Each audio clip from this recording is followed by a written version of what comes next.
14 सीटें असम के अंदर।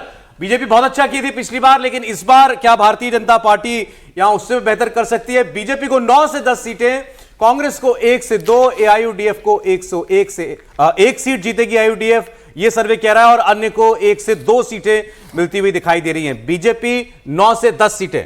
बिल्कुल जी, ये जो अन्य है ये बीजेपी के अलायंस ही है, जो यूपीपीएल है और एजीपी है, वो दोनों सीटें जीते। जो एआईयूडीएफ की अपना जो स्ट्रांग होल्ड है धुबरी, उन सीटों से वो आगे जाए। एक और सीट है जो बारपेटा का क्या स्थिति है? बारपेटा का धुबरी के पास जो बारपेटा है, बारपेटा से असम गण परिषद का कैंडिडेट है वो, चूंकि बीजेपी ने पूरे असम को एक तरह का इस तरह से पोलराइज कर दिया कि बीजेपी के लिए हर सीटें वहां पे जो 2 है, जो एक नया सीट बनाए दिफू नहीं, दीपू नया नाम काजीरंगा नहीं, वो बहुत मुस्लिम डोमिनेटेड है, धुबरी और एक और है।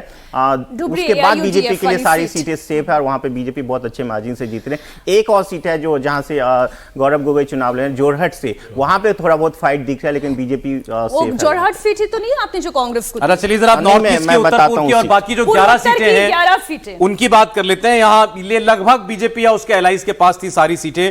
इन 11 में से बीजेपी 4 से 6 सीट जीत सकती है, एनडीए के सहयोगी 1 से 3, तो इसको भी आप इसमें जोड़ लीजिए, मतलब ये हो गया 5 से 8 एनडीए। कांग्रेस पार्टी 1 से 3 सीटें और अन्य को भी 1 से 3 सीट मिल सकती है। तो नॉर्थ ईस्ट में भी 11 में से 6 से 8 सीटें एनडीए को जाती हुई दिखाई दे